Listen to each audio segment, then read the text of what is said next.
¿qué tal? Buenos días a todos y a todas.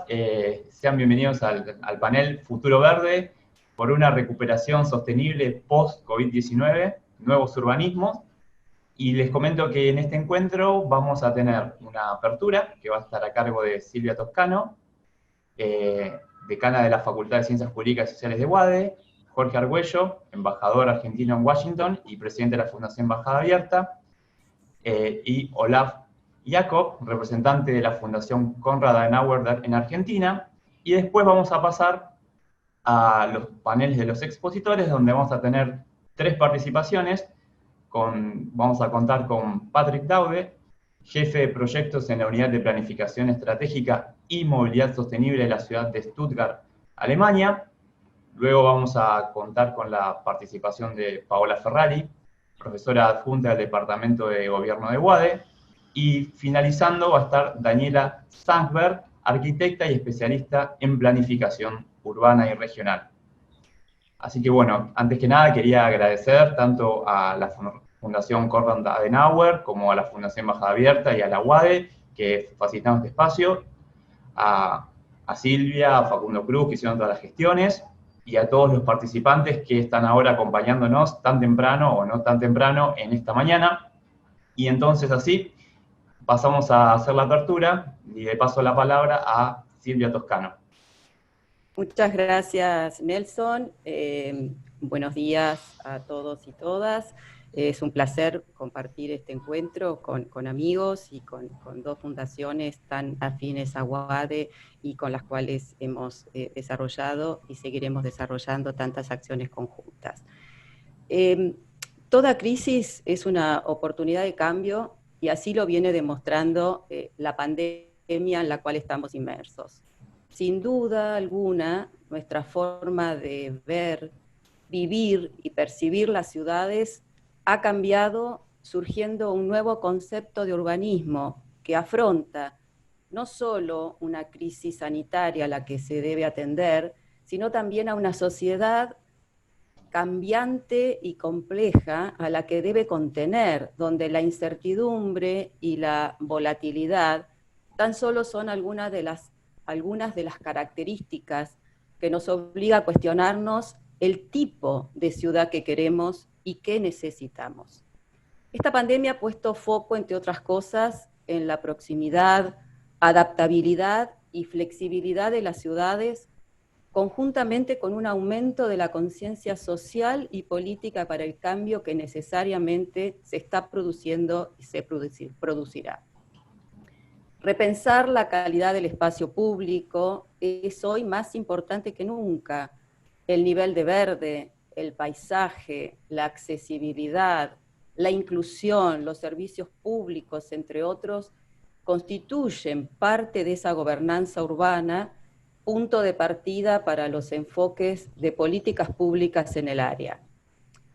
Mejorar la calidad de vida de los habitantes, encarar nuevas soluciones a problemáticas sociales complejas, demandan enfoques innovadores y constituyen desafíos, retos que deben ser abordados interdisciplinariamente y donde las ciencias sociales aportarán una mayor comprensión de los cambios políticos, económicos, tecnológicos y culturales que requerirán la implementación de políticas públicas y que seguramente constituirán, y ya constituyen, un nuevo ítem en la agenda urbana mundial, que involucra actores públicos y privados comprometidos en este presente para un futuro mejor.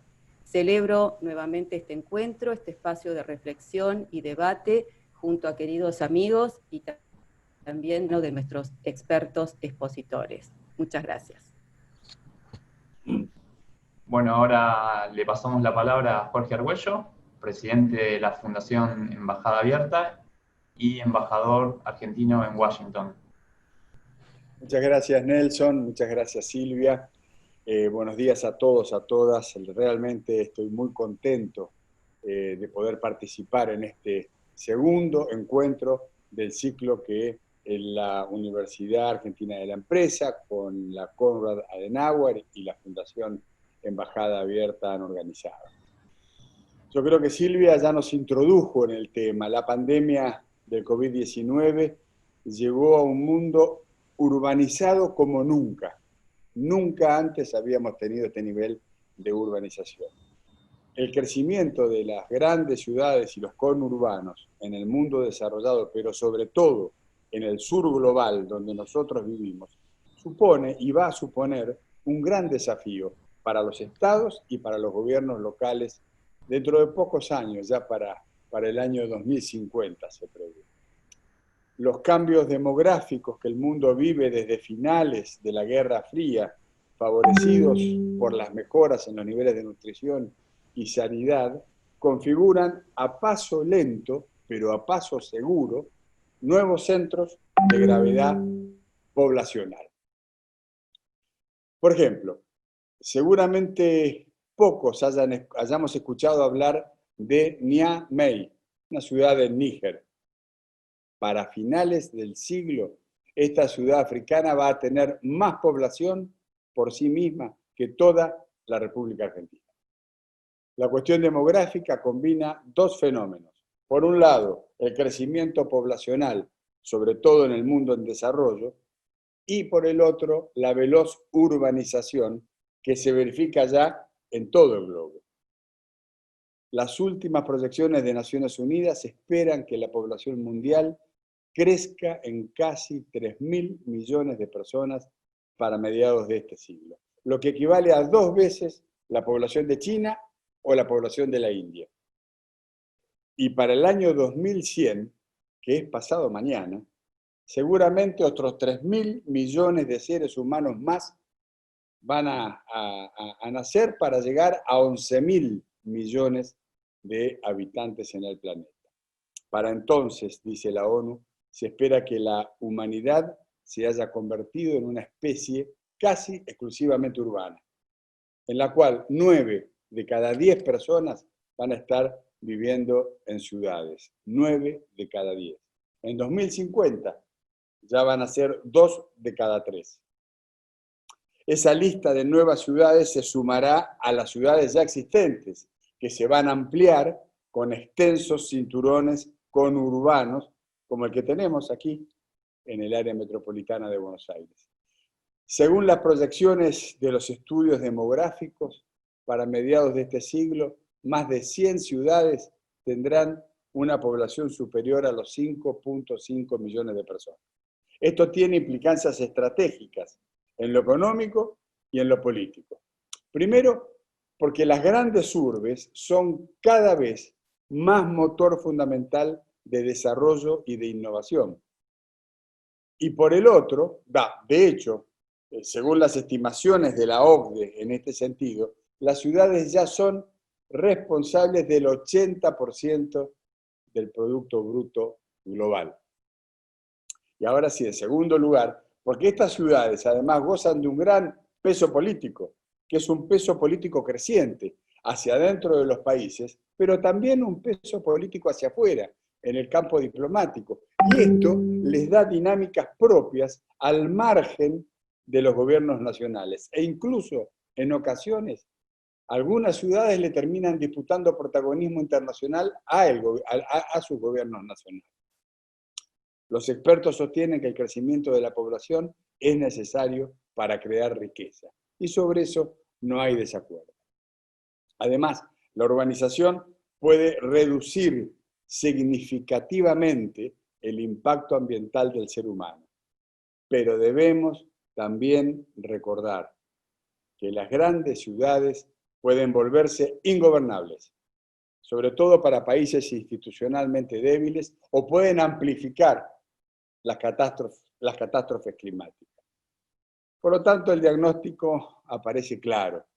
Las metrópolis del futuro pueden ser una tremenda fuente de dinamismo y crecimiento, pero si no se planifican o si se gestionan mal, pueden llegar a estar abarrotadas, desconectadas y ser costosas. A esto el Banco Mundial se refirió cuando los definió como los demonios de la densidad. El exalcalde de Denver, que se llama Wellington Brett, alguna vez dijo, fíjense qué interesante, El siglo XIX fue el siglo de los imperios. El siglo XX fue el siglo de los Estados-nación. El siglo XXI será el siglo de las ciudades. Asegurar que la gente pueda prosperar en las ciudades del mañana será uno de los mayores retos de este siglo. Lo que ocurra en los próximos lustros con nuestras ciudades determinará el entorno global y la calidad de vida de cientos de millones de personas en el planeta. Por eso, aplaudo con mucha expectativa este segundo encuentro de nuestro ciclo Futuro Verde. Estoy seguro que las ideas que se debatirán aquí serán muy enriquecedoras para nuestro país y para nuestra región. Y les agradezco a todas y a todos su presencia hoy en esta reunión. Profesor Cardoso, le devuelvo la palabra. Muchas gracias, Jorge. Y ahora sí, le damos la palabra a Olaf Jacob, representante de la Fundación Konrad Adenauer en Argentina. Muchas gracias Jorge, muchas gracias Silvia, muchas gracias Nelson. No me queda mucho por decir. Creo que tanto Silvia como Jorge Argüello definieron muy bien la situación. Quisiera hacer simplemente hincapié en un proceso que se ha iniciado con el tema de la pandemia y que va a tener un efecto quizás hasta el momento aún no conocido en cuanto a los temas al tema de urbanización. Y es el crecimiento masivo en la demanda de casas en los suburbios de las grandes ciudades.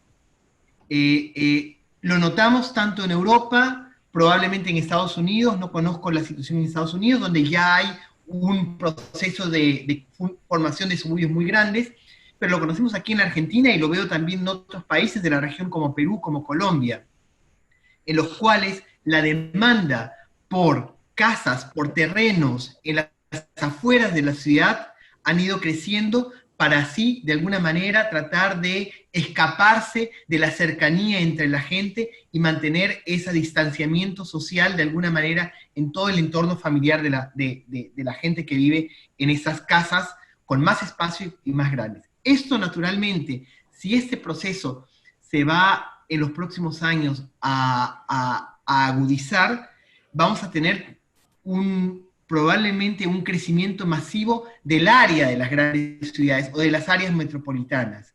Y eso va a tener un efecto muy importante en cuanto a la movilidad, porque en cuanto más crecen las ciudades, en cuanto más la gente tiende a salir de las ciudades y a vivir en espacios más grandes, más complicada se va a tornar el transporte de esas personas de su lugar de vivienda a su lugar de trabajo.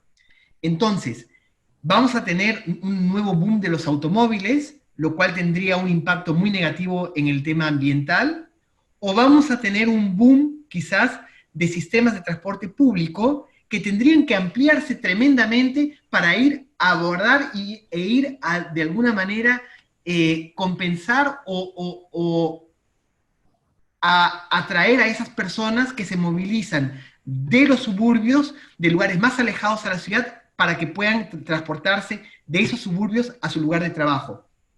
Creo que eso va a ser un gran reto, sobre todo aquí en América Latina, donde nuestros servicios públicos de transporte están desbordados.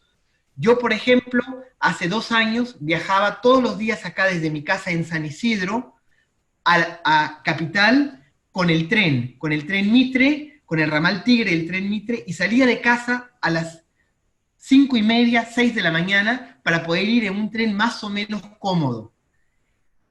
Esa situación, con la pandemia y con probablemente una situación donde muchos epidemiólogos nos dicen que en el futuro tendremos probablemente nuevas pandemias de este tipo, eso se va a ir agravando y tenemos que ir optimizando los sistemas de transporte público para ver la forma de transportar a esa gente, a todas esas personas que han salido ya de la ciudad, para que puedan transportarse en forma segura y en forma cómoda desde sus lugares de vivienda a sus lugares de trabajo.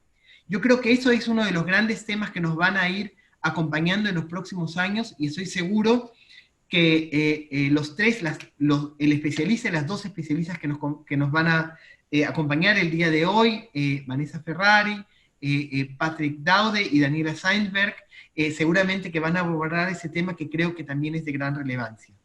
desde ya, muchísimas gracias a todos, a todas, a todos los participantes, a quienes nos acompañan como especialistas, a quienes moderan, a quienes han llevado a cabo la organización de ese segundo evento en esa serie de charlas que vamos a tener, y naturalmente a todos los participantes que se han inscrito y que están presentes el día de hoy a esta hora tan especial para acompañarnos. Muchas gracias, Nelson. Muchas gracias, Olaf. Bueno, y después de esta excelente presentación que hemos tenido a cargo de estos tres invitados, vamos a abrir las tres presentaciones de los paneles, y en primer lugar tenemos a Patrick Daude, que es jefe de proyectos en el Departamento de Planificación Estratégica y Movilidad Sostenible de la Municipalidad de Stuttgart.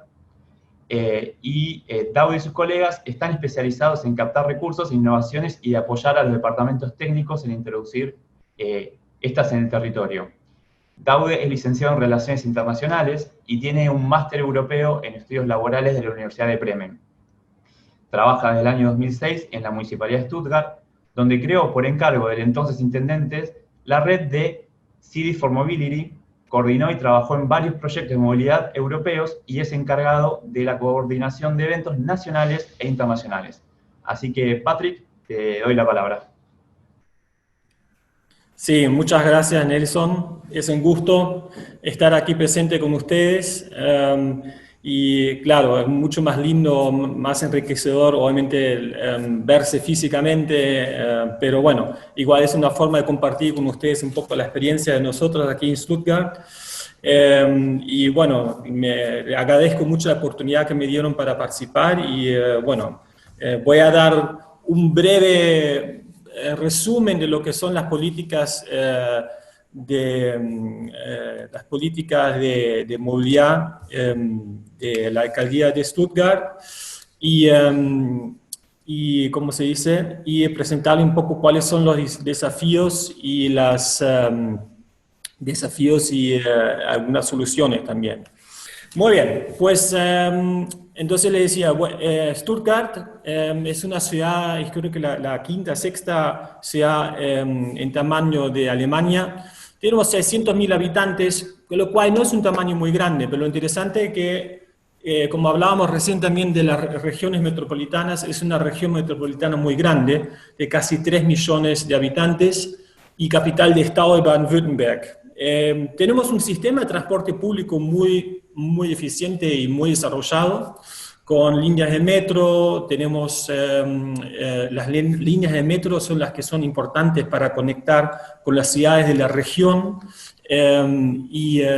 luego tenemos varios trenes ligeros, líneas de buses, o sea que el sistema de transporte público funciona bastante bien. Tenemos en la región aproximadamente 1 millón de usuarios de transporte público por día, y de todas formas, igual, como ven ahí en las cifras que les muestro, tenemos demasiados carros que entran todos los días, y eso se da porque Stuttgart es una ciudad con mucha oferta, mucha industria, y que, claro, muy internacional, capta mucha gente que viene a estudiar, gente que viene a trabajar. Es una ciudad muy industrializada y por lo tanto atrae también mucha gente que viene a trabajar, ¿no? A estudiar, pero sobre todo a trabajar. Y ese es un desafío. O sea que el desafío es en realidad la movilidad no solo tanto en la ciudad, sino que en la región metropolitana. Nosotros, de todas formas, es una ciudad bastante verde. Tenemos 40% de la ciudad de zona protegida. Muy internacional la ciudad, tenemos ciudadanos de 270 países. Hay una fuerte política de integración que ha sido exitosa y que ha sido referente también para otras ciudades en Alemania, porque nosotros decimos, toda persona que viene aquí es un ciudadano de Stuttgart, no importa de dónde venga, y aceptamos la cultura de esas personas. Y claro que supone que es importante integrarse, aprender el idioma, el trabajo, ¿no? Obviamente, a formar parte de la sociedad. Pero vivimos es una ciudad muy internacional en donde se vive pacíficamente entre todas esas diferentes culturas. También es conocido Stuttgart a nivel internacional por su ballet y también la ópera. Tenemos muchos museos, sobre todo el museo que ven ahí abajo, que es el museo de la Mercedes-Benz y de la Porsche. Ambas empresas tienen su sede en Stuttgart, así que ya ven el desafío, lo interesante que es una ciudad en donde lo más importante, la industria, la economía, fueron siempre la industria automotriz. Entonces ahora estamos en una transformación de esa industria automotriz hacia una industria también más volcada hacia la movilidad sostenible.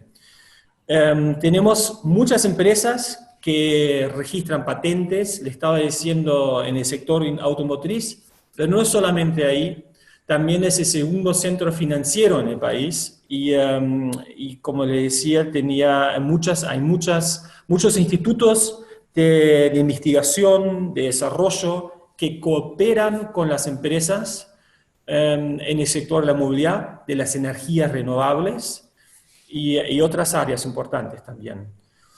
Aquí ven, les decía un poco, en realidad tenemos como dos caras de la ciudad. Por una parte tenemos muchas áreas verdes que ayudan obviamente para la calidad de vida de los ciudadanos. Por otra parte, tenemos muchísimos autos y mucho tráfico, por ser justamente una ciudad muy atractiva. Y acá ven, digamos, lo que es históricamente uno de los aportes más importantes aquí de nuestra ciudad, y es que el primer automóvil de 4 ruedas, con este nombre un poco más difícil, Daimler Motorkutsche, fue inventado aquí en Stuttgart. El de 3 ruedas fue inventado en Mannheim, así que somos la cuna del automóvil.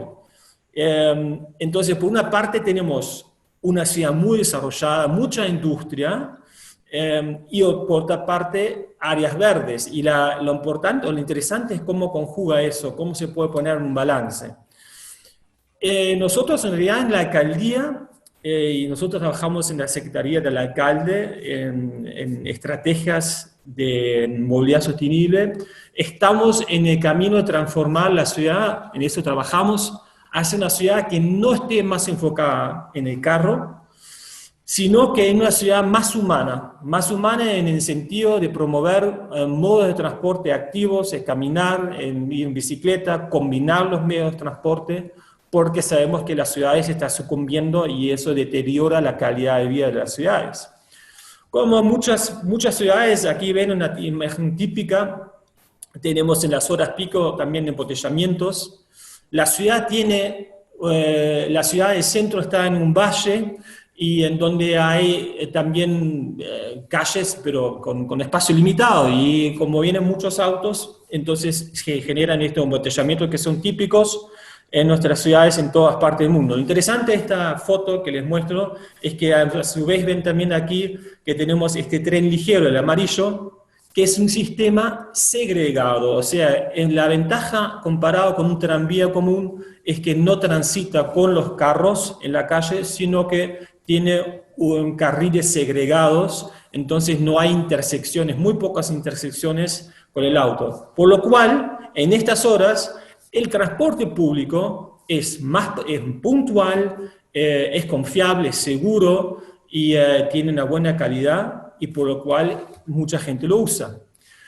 Aquí ven una imagen un poco de arriba de parte del centro. Les muestro esta imagen porque ahí ven en realidad lo que ha pasado en muchas de las ciudades en el mundo, ¿no? Y también en Alemania, y es que tenemos una autopista urbana con miles de vehículos por día, que corta la ciudad entre medio, incluso corta un área donde hay muchos museos, cultura, el parlamento, y eso deteriora, le quita calidad al espacio público.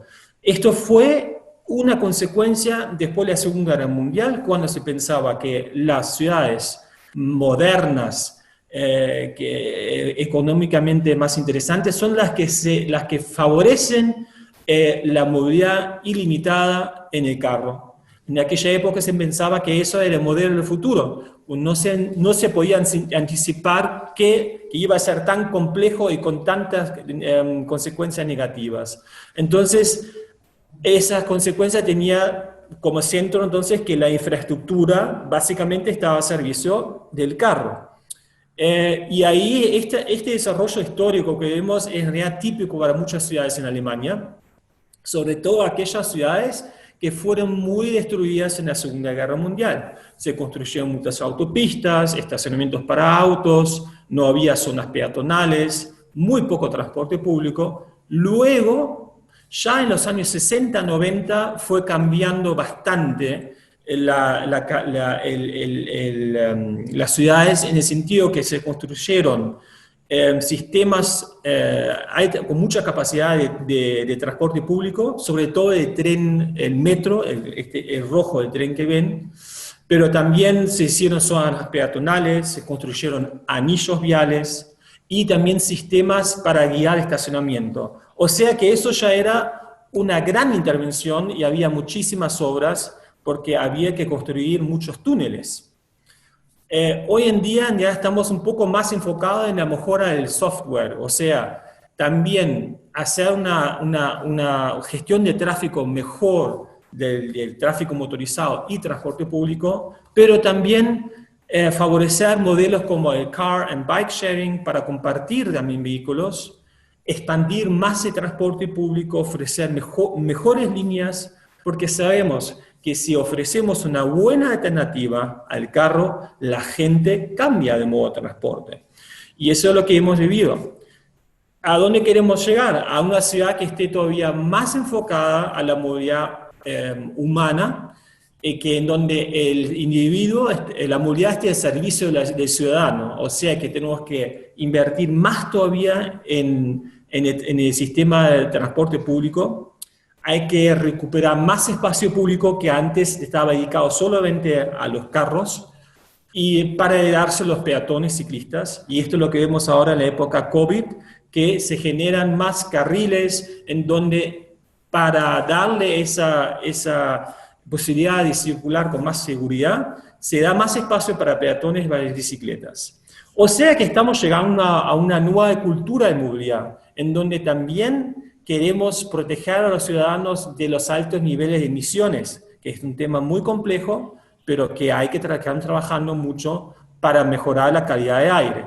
Acá ven un poco de reparto modal de Stuttgart y ven que lo que muchas veces se olvida es que la movilidad a pie, el caminar, tiene una gran importancia, porque conecta diferentes modos y todos empezamos nuestros caminos caminando. Y por eso también muchos años no se ha hecho mucho para eso, pero es muy importante también. Tenemos un 40% más o menos todavía en carros, pero el transporte público está en un nivel bastante bueno, mejorándose, y la bicicleta está en un 8%, pero estamos viendo que justo ahora, en la época de COVID, hay cada vez más movilidad en bicicleta. Esto es muy resumido un poco lo que es el plan de estrategia de movilidad en nuestra ciudad. Tenemos un plan, una parte estática, que es el VEK 2030, que es más a largo plazo, y luego tenemos una parte más dinámica, que se llama el Plan de Acción Movilidad Sostenible. Este plan de acción tiene diferentes áreas, y en estas áreas tenemos diferentes medidas que se implementan, y una vez por año, o cada 2 años más tardar, el alcalde con los vicealcaldes y los presidentes de la empresa de transporte revisan ese plan y se ve qué cosas se han cumplido, qué no, y qué hay que incluir nuevo. Entonces, los objetivos concretos que nosotros perseguimos es, primero que nada, fomentar una nueva cultura de movilidad, en donde la gente camine más, donde andar en bicicleta no sea solamente para fin de semana, sino que diariamente, y no solamente las personas que ya están, que andan en bicicleta mucho, sino que familias, niños, gente mayor. Transporte público, obviamente les decía, hay que incentivarlo aún más, y necesitamos un mayor respeto también entre los diferentes usuarios, porque vemos que en las calles, cuando hay más bicicleta también, se supone también proteger mucho al peatón. Tenemos que reducir el tráfico motorizado en nuestra ciudad, es lo que estamos haciendo. Estamos quitando de a poco también plazas de aparcamiento, sobre todo en el centro.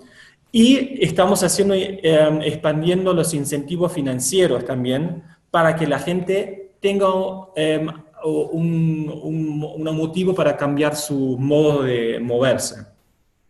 Tenemos un sistema de car and bike sharing con autos compartidos bastante bueno.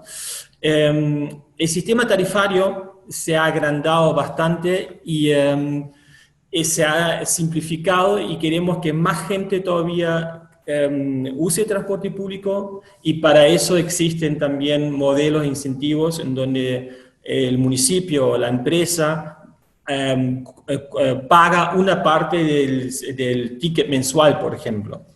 Pero también expandimos o trabajamos en la movilidad eléctrica, que es una forma de proteger el medio ambiente, y facilitamos también pilotos e intervenciones en el espacio público. Como les comentaba anteriormente, generamos también con diferentes herramientas que ahora por falta de tiempo no puedo hablar mucho, mayor conciencia sobre la mejora de calidad de aire, reducimos la velocidad de 50 a 40 en muchas partes de la ciudad, y prohibimos también los carros diésel de la norma 5 hacia abajo. Pero entonces lo que vemos es que la ciudadanía, y eso es algo también que se observa en muchas ciudades en el mundo, reclama la calle porque saben que la calle no solamente es del transporte público ni de los carros, sino que también de nosotros. Queremos hacer otras cosas en las calles. Esto es una imagen de lo que era más o menos la movilidad en transporte público en los años 70, en la calle principal, y ahora ven qué cambio que ha habido. Esta es la calle principal, ahora la peatonal, o sea que se ha hecho muchísimos túneles para justamente recobrar espacio público para peatones, para cafés, para los negocios, y eso hace que las ciudades sean más atractivas. Esto es una forma clásica, lo que vemos en muchas ciudades, de espacio público mal usado, que la gente tiene miedo, que no tiene realmente una buena calidad, y este espacio, por ejemplo, abajo del puente se le ha dado a una organización que lo ha, digamos, intentado de diferentes formas para mejorar, para que sea más lindo para los ciudadanos y la gente de barrio ir y vivirlo de otra forma. Esto también, otro ejemplo, es un parqueadero, es una plaza, pero en realidad de plaza no tiene nada, es un parqueadero. Y hemos dado a un grupo de colectivo, a una gente del vecindario, y han hecho todo tipo, le hemos dado algunos espacios ahí en esa plaza, y ellos transforman eso en un vecindario donde es más lindo vivir, y donde hay árboles, donde hay actividades, y eso hace que mejora la vecindario, ¿no? Todo, la calidad de vida de la gente ahí. O sea que eso es algo que se está generando, la gente quiere tener más participación, quieren ellos también implementar también modelos nuevos y temporales de usar espacio público de otra forma, ¿no? Entonces, resumiendo, se puede decir que el cambio de la movilidad es posible si tenemos buenas alternativas de transporte público, que atrae entonces a la gente para que cambies el modo, incentivos financieros también, tenemos muchos incentivos también para bicicletas de carga, la gente, las familias se están comprando y nosotros damos incentivos, tenemos que redistribuir el espacio, y eso duele, pero es sobre todo en la parte centro de la ciudad a favor de peatones ciclistas y quitando el espacio al auto.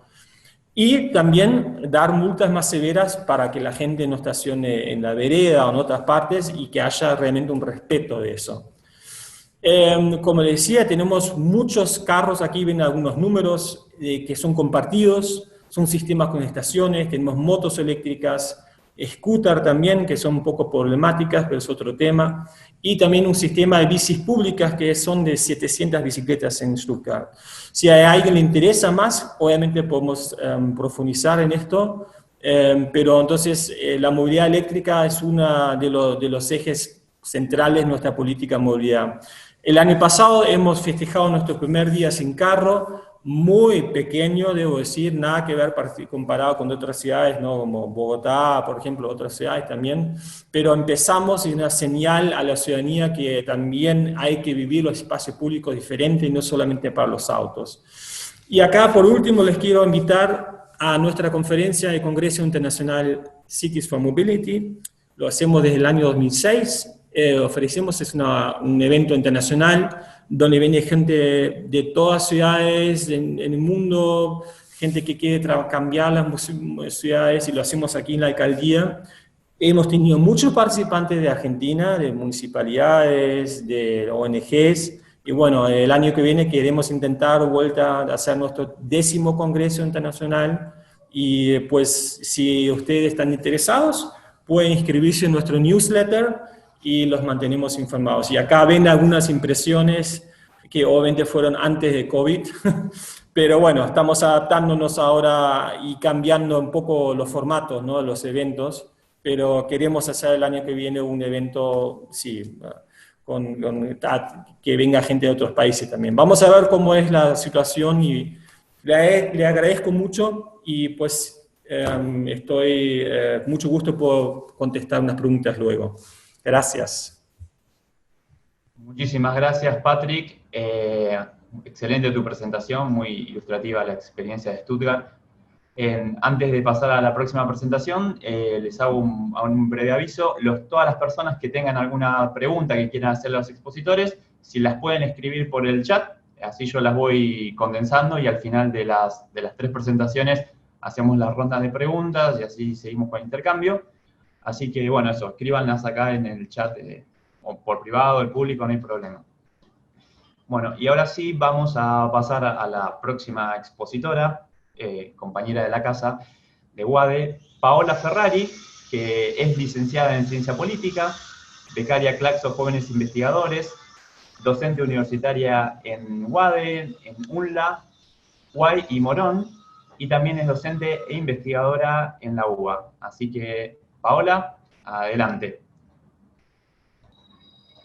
Bueno, buenos días, hola a todos y todas. El tema sobre el que yo quise armar mi exposición, que está muy vinculado a lo que mencionó Silvia Toscano en su presentación, tiene que ver sobre todo con el Estado y el gobierno local presentes en la agenda post-COVID. Mi idea de esta presentación es centrarme sobre todo en analizar cuáles son las dificultades, los problemas que tienen los gobiernos locales, pero también cuáles son las oportunidades que le aparecen a este nivel de gobierno. En ese sentido, una de las cosas que en realidad nos mostró la pandemia es el mayor protagonismo que tienen los gobiernos locales.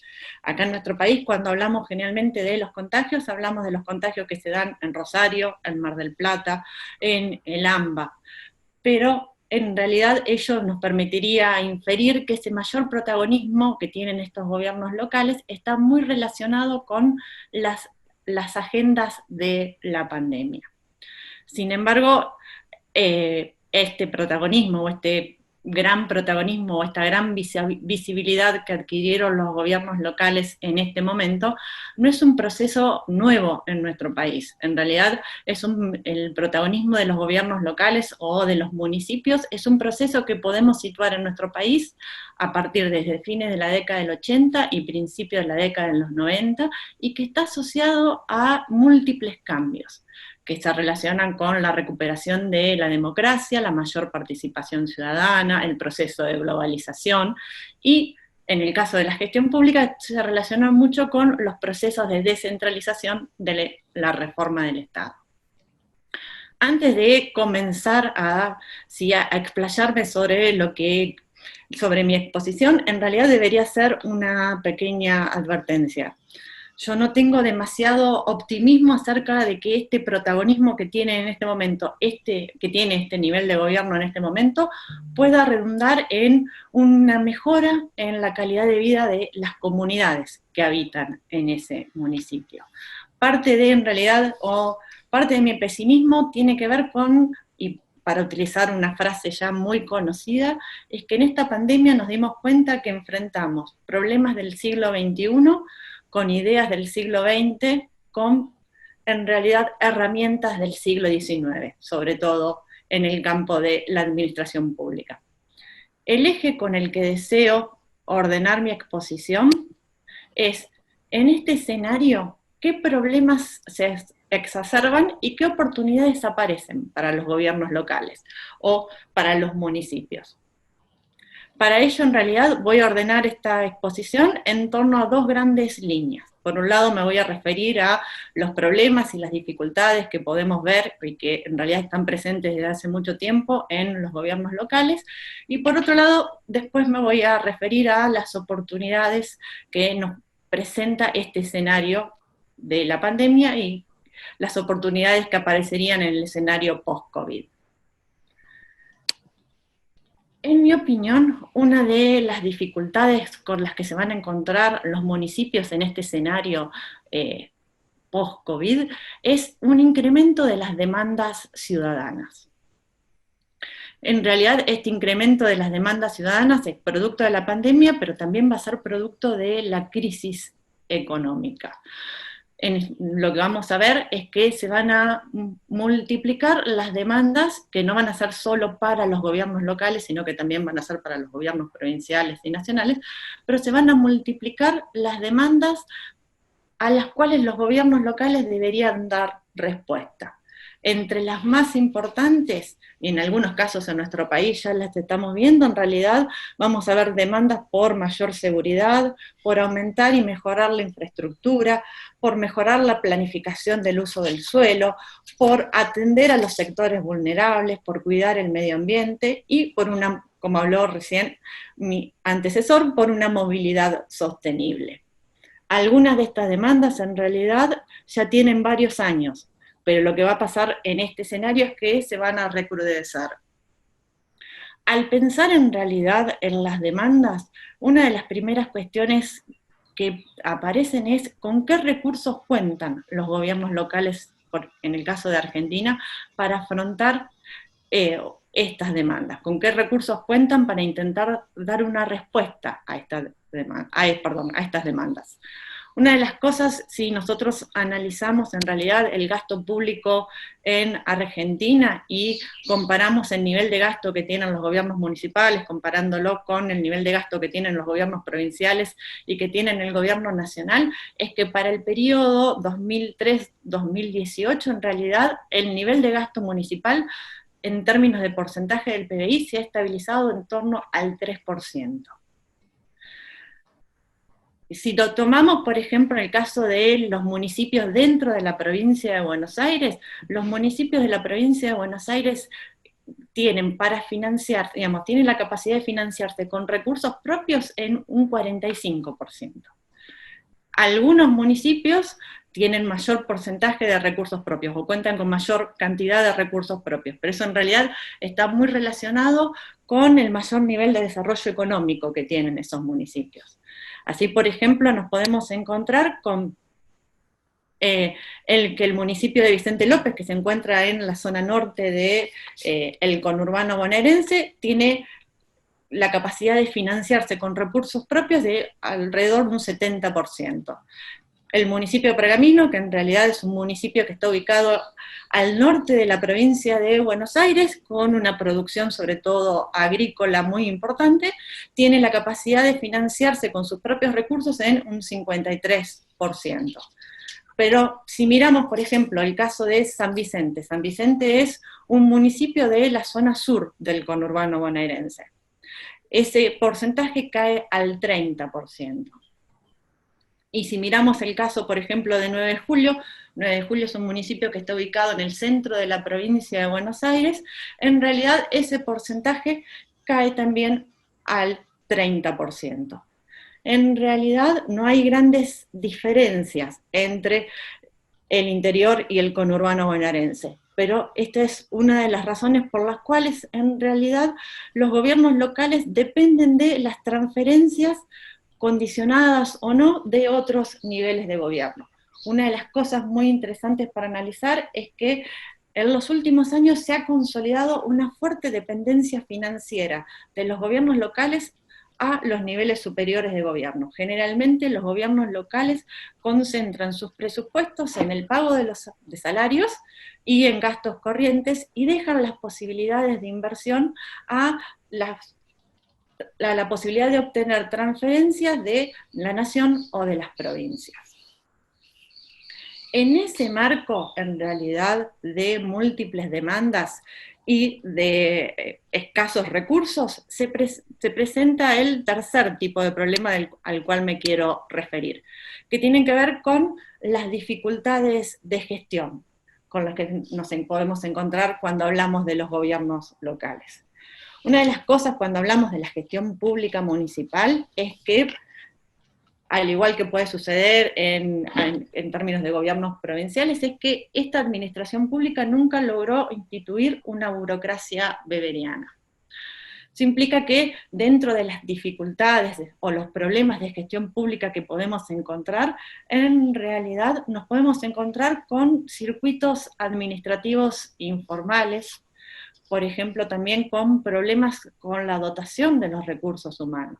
Generalmente los municipios en Argentina tienen escaso personal profesional, y generalmente la mayor parte de sus recursos humanos tienen escasa capacitación o bajos niveles de capacitación. En el caso de contar con personal profesionalizado, los municipios tienen muy pocas posibilidades de retener a ese personal. Eso en realidad es producto o está asociado a los bajos niveles salariales que encontramos en los municipios en Argentina. El ingreso a esa administración pública en muchísimos casos se da no en forma meritocrática, sino que se da por un ingreso basado en la amistad o la familiaridad o el clientelismo. Además, podemos hablar también como otras falencias o otras dificultades en la gestión de falta de objetivos claros, inexistencia o deficiencia de la planificación y de los sistemas de control y evaluación. Dentro de estas dificultades y que se asocian a esas demandas ciudadanas que nos vamos a encontrar en nuestro país, que tiene que ver con la atención de los sectores vulnerables, uno de los temas más interesantes para analizar son las llamadas barreras de acceso a la administración pública. En realidad, dichas barreras de acceso son las cargas que le impone la administración pública a los ciudadanos para poder acceder a los bienes y los servicios que brinda la administración pública. En este sentido es la realización de trámites que se le imponen al ciudadano para poder acceder a un bien o a un servicio. Y así en realidad nos encontramos con políticas que son diseñadas para los sectores vulnerables, pero que en realidad se convierten en algo demasiado difícil para aquellos grupos a quienes está dirigida la política. Es muy común cuando uno pasea por una oficina pública dentro de un municipio que se encuentre con personas con papeles caminando y que digan, ¿y este papel a dónde lo tengo que llevar? ¿Y por qué? ¿Qué tengo que completar acá?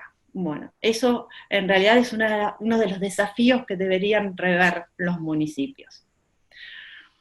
Otra de las dificultades de gestión que podemos encontrarnos en los municipios en realidad es una consecuencia de la falta de objetivos claros y de una estructura que generalmente funciona como compartimentos estancos. Así generalmente dentro de los municipios nos encontramos con que los programas no están articulados, sino que están desarticulados entre sí. Y como consecuencia, en realidad, de la dependencia de los otros niveles de gobierno, en realidad nos encontramos con programas diseñados a nivel nacional o a nivel provincial, pero que son ejecutados por los municipios y que en realidad no están adaptados a las características de esas comunidades. En realidad, nosotros estuvimos viendo en estos días uno de los temas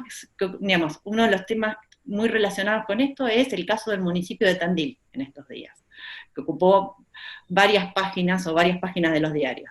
El municipio de Tandil lo que proponía era una política de semáforo para regular el aislamiento obligatorio dentro de su comunidad. Y la primera respuesta que le dio la provincia de Buenos Aires fue excluirlo de un fondo turístico. En realidad esto es una dificultad o un problema que tienen los municipios para diseñar sus propias políticas. Y en el caso de la provincia de Buenos Aires eso está muy relacionado a la ausencia o el no reconocimiento de la autonomía municipal por parte de la provincia, que está consagrado en la Constitución Nacional en el artículo 123. Como consecuencia, en realidad, de todas estas límites o dificultades, en realidad lo que podemos ver es que la agenda de los gobiernos locales queda atrapada en la coyuntura. Los municipios en Argentina se convierten en administradores de la coyuntura. La visión que impera es una visión de corto plazo y operativa. Eso en realidad significa que no existe, o en el caso que exista es muy precario, un proceso de construcción reflexivo y deliberativo sobre la agenda local. Situado en realidad en este lugar, el municipio solo aspira a atender las demandas que le plantean sus ciudadanos con recursos que en realidad le provean otros niveles de gobierno. Uno de los temas, por ejemplo, que tuvo mucha relevancia al comienzo del aislamiento en nuestro país tenía que ver con los aumentos de precios. Y en realidad se les pidió a los municipios que se convirtieran en aquellos que controlaban los precios dentro de los comercios que tenían en sus barrios. En este sentido, el municipio queda atrapado siempre dentro de la coyuntura. Pero atrapado en la coyuntura nunca logra anticiparse a los problemas y no logra construir una visión de largo plazo, donde además de anticiparse, al mismo tiempo pudiera asumir el desarrollo de su comunidad. Eso en realidad implicaría que el proceso de toma de decisiones es más complejo, donde el municipio es capaz de revisar los sistemas y los instrumentos administrativos que tiene y que se utilizan, pero al mismo tiempo es capaz de generar una mayor deliberación con mayor cantidad de actores. Pero el eje de mi charla no solo es pensar, y hasta acá solo estuve hablando de los límites y las dificultades. En realidad el eje de mi charla no es solo pensar en los límites, sino también pensar en las oportunidades que en este escenario se les presentan a los municipios. En realidad hay una imagen muy interesante para utilizar, para pensar en términos de las oportunidades, viendo de dónde partimos, de cuáles son las dificultades que tenemos y los problemas que tenemos. Bueno, la imagen es de la película Match Point, la película de Woody Allen, donde la pelota pega en la red y rebota sobre la red y no se sabe para qué lado puede caer. En realidad es una imagen que utilizó Roberto Monteverde en una charla de la Asociación Argentina de Estudios sobre Administración Pública, para hablar justamente de los cambios urbanos. Uno de los temas, en realidad la pregunta que estaría detrás es, ¿lo dejamos al azar o en realidad los gobiernos locales pueden tratar de aprovechar esta mayor visibilidad que trajo la pandemia del COVID? Uno de los aspectos que siempre se mencionan cuando hablamos de gobiernos locales o de municipios es que en realidad es su cercanía con la población. Es la primera puerta que tenemos para golpear como ciudadanos. Ante el aumento de las demandas por parte de ciudadanos cada vez más informados y ante los cambios tecnológicos que podrían posibilitar una mayor transparencia y una mayor rendición de cuentas por parte de los gobiernos locales, las oportunidades se abren para generar una mejor y una mayor participación de la comunidad. La mayor parte de los municipios, según investigaciones recientes, sobre todo los municipios más grandes en Argentina, los municipios que tienen más de 50.000 habitantes y que se están ubicados generalmente, o sobre todo estos que voy a mencionar, en la región centro del país, llevan adelante políticas de transparencia y buscan incorporar la participación ciudadana en distintas iniciativas. Si lo pensamos de esta forma, en realidad el municipio sería capaz de asumir una visión de más largo plazo y sería capaz de armar y de apoyarse en las distintas organizaciones que existen dentro de cada comunidad. En este caso es sobre todo un problema de voluntad política más que de recursos. El COVID, como les mencionaba antes, en realidad nos mostró que los municipios y las ciudades son importantes. En realidad cuando hablamos del virus, como mencionaba, hablamos de los contagios en las distintas ciudades de nuestro país. En este sentido, el nivel municipal, el Estado en su nivel municipal, es uno de los actores que salió más fortalecido de esta pandemia. Eso implica en realidad la oportunidad para construir un gobierno local más ágil, más profesional, con mejor manejo de la información, que pueda articularse y apoyarse en el tejido social de su comunidad, pero que tenga sobre todo voluntad o vocación para intervenir. Un caso muy interesante en nuestro país es el del municipio de Rafaela, en la provincia de Santa Fe.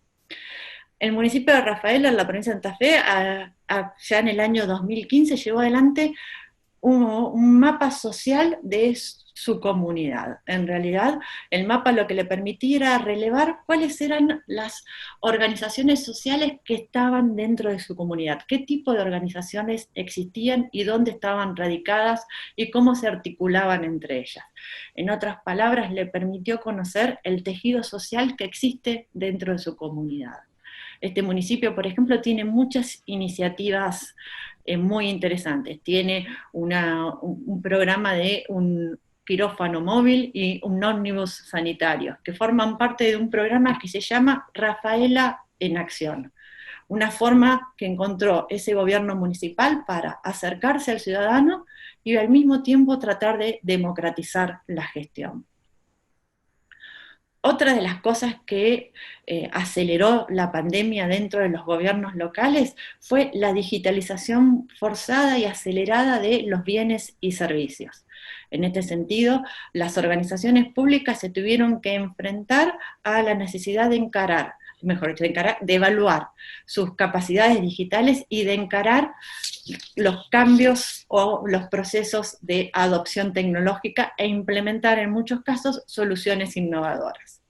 En algunos casos, en realidad, los municipios ya habían comenzado con este proceso y la pandemia lo único que hizo fue acelerar este proceso. Pero en otros, en realidad, tuvieron que empezar desde niveles muy bajos para poder realizar los trámites a distancia y los cambios obligados dentro de los procedimientos internos. En realidad, esto lleva a poner en evidencia la importancia de planificar y fortalecer las capacidades digitales de los gobiernos en términos de capacitación de personal, reingeniería de procesos, integración de sistemas, y al mismo tiempo tomar medidas para la protección y la privacidad de los datos personales. En este sentido, en realidad, algunos municipios, sobre todo, y sí, son los municipios más grandes, y los que siguen ubicados en la región centro de nuestro país, ya cuentan con portales de datos abiertos. Generalmente aquellos que tienen portales de datos abiertos, en realidad, eran municipios que ya contaban con una política de acceso a la información pública.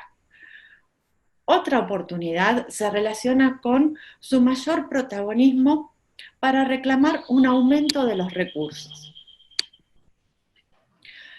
Ese mayor protagonismo... Sí. El tema de estamos con el tiempo, si podemos, estamos justitos, si podemos ir ya cerrando. 2 segundos me quedan. Dale, perfecto.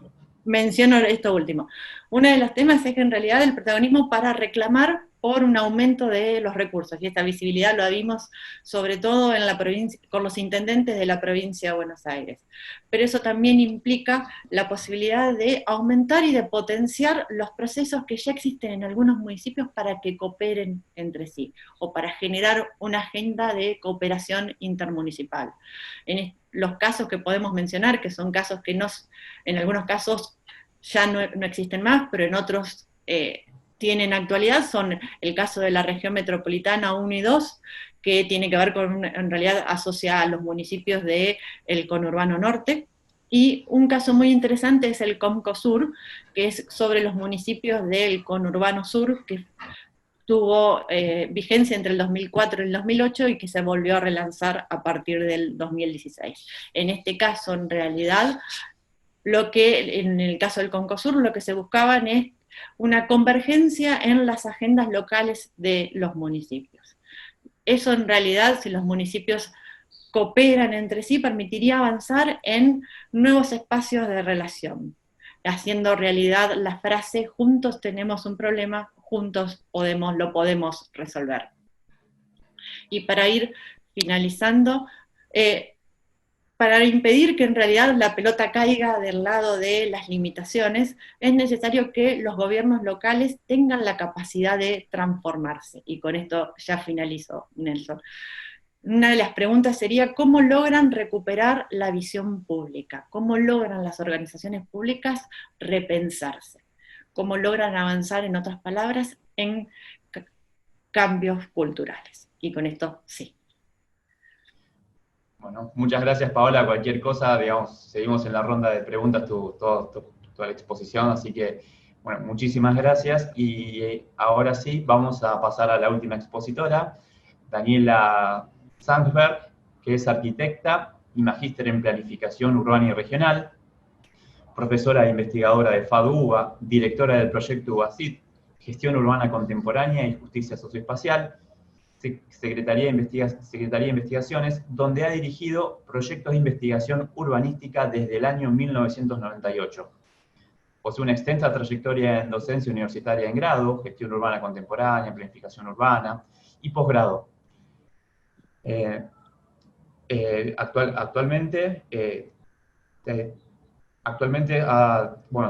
estoy viendo todo, estoy instrumento de gestión urbanística en el Centro de Actualización Profesional, teorías urbanas, paradigmas urbanos en maestría, planificación urbana y regional, y profesora invitada en especialización en historia y crítica de la arquitectura y el urbanismo en FADU-UBA y en FADU-UBA.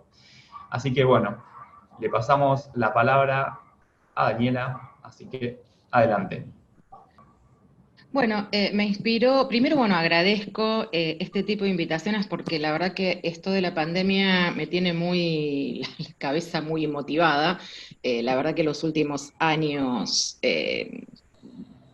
percibía ya cierta chatura y vuelta y redundancia sobre lo mismo tanto en el campo de las políticas públicas como el campo académico, en el cual me incluyo en ambos porque soy bicho de político técnico y académico, mi vida está dividida en las dos partes. Y este tipo de encuentros me resulta muy inspirador para hacerme obligadamente un hueco para reflexionar cosas nuevas, así que bueno, justamente el otro día estaba conversando esto con mi equipo. Esta foto con la que inicio es de acá, de mi propia casa, que es muy elocuente, y no hay día que no piense en esta especie de aspo, ¿no? Que tenemos en Argentina y a punto de apretar el botón rojo dentro de poco por cómo están nuestros indicadores acá y en todo el mundo con el tema de la pandemia. Me siento una privilegiada, ¿no? Al lado de la gente que vive en el edificio al lado mío, en pocos metros cuadrados, y yo un pequeño lotecito urbano en un barrio modesto de Capital Federal, pero puedo tener mi limonero y un pequeño jardincito, ¿no? Para no pasarla tan mal, así que, bueno, me inspiró esto de los nuevos urbanismos, arrancar con esta imagen de mi limonero. A ver si puedo pasar de página. Bueno, un poco la idea es decir, bueno, ¿en qué punto nos encontró la pandemia desde el punto de vista de la reflexión urbanística? Saben que yo soy urbanista, así que estos son mis temas preferidos. ¿Y en qué estábamos, no? En lo que iba del siglo XXI, estábamos pensando en esto de los escenarios territoriales unívocos, previsibles, a largo plazo, y pensarlo a diversos, inciertos y cortos plazos. Ya esto lo veníamos pensando desde fines del siglo XX y siglo XXI, ¿no?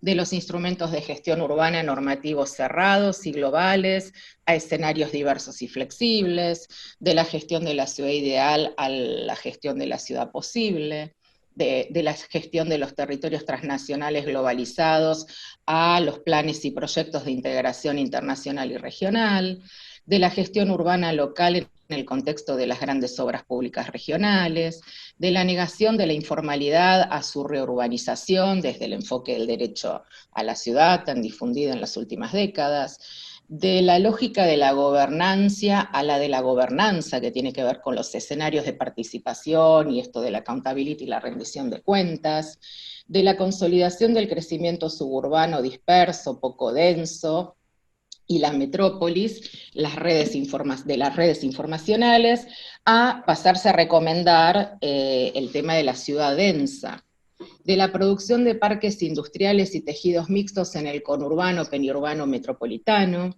de la expansión de la red de autopistas para el transporte individual, que por ejemplo a nosotros en Argentina nos tocó fuertemente en la década de los 90, a la promoción del intentar, ¿no? Empezar a promocionar el tema del BRT, ¿no? De este transporte público masivo, ambientalmente sustentable e inteligente. Y de los derechos ambientales difusos, que por ejemplo en Argentina había sido una conquista con la reforma constitucional del año 1994, que con origen en la perspectiva ambiental, y todo el tema de los bonos de carbono, esta lógica, ¿no? De que el que puede pagar puede contaminar, llevado a pequeña y a gran escala, ¿no? A la lógica de la evaluación de impacto ambiental, el ordenamiento ambiental estratégico, todas estas acciones de terrazas verdes, los observatorios, etc. Y un poco obligándome a reflexionar en qué andamos, porque a mí me llaman y me consultan mucho, ¿no? Y uno dice, bueno, uno no tiene la bola de cristal, pero me gusta también mucho la filosofía, la ciencia ficción, estoy al tanto de todas las teorías conspirativas que andan dando vuelta, buscando el argumento, tanto a la explicación y el origen de la pandemia, las causas, como las posibles soluciones, vacunas, inmunidad de rebaño, etc. Y mi reflexión me llevó a esto. Yo siempre abro mis clases sobre, por ejemplo, instrumentos de gestión urbana, diciendo que no hay un urbanismo solo, que hay muchos urbanismos, y ya no me entran en la diapo que tengo, que no la traje hoy, la cantidad de urbanismos que siempre pongo, ¿no? Que urbanismo táctico, que urbanismo coercitivo, que urbanismo de la promoción, bueno, digamos, y sin traer eso me aparecieron ahora estas nuevas reflexiones. Por un lado, he inventado palabras, ¿no? De madrugada, pero son muy elocuentes. Urbanismo Huxley Bradburiano. Entonces, recuperar un poco, se está recuperando, ¿no? Esta mirada retrospectiva del urbanismo utópico, distópico, todo ese que describen cierta filmografía, las novelas de ciencia ficción clásicas, digamos, y el urbanismo neomalthusiano. Entonces ahí, por ejemplo, hace muy poco vi, no me acuerdo si era una película o una serie que me impactó mucho, que no sé si es 2014, 2017, que se llamaba Downsizing, que es minimizar, que básicamente la humanidad se encontraba en una debacle malthusiana, ¿no? Alimentaria y de contaminación ambiental, etcétera. Y el planteo, más allá de cómo evolucionó la historia, el argumento de la película, era que habían hecho un descubrimiento para achicarnos, o sea, en un mismo tamaño del planeta, nos achicaban, no me acuerdo, así chiquititos, y la población elegía si quería seguir siendo del tamaño normal o chiquititos, ir a vivir, pasaban por un proceso, unas máquinas, ir a vivir a una ciudad más pequeñita, donde supuestamente, después quedó demostrado que no, uno iba a vivir con la plata que uno tenía en este mundo grande, de gigantes, digamos, iba a vivir mucho mejor en una escala más pequeña. Me pareció, dentro de todos estos desafíos distópicos, utópicos, bastante interesante.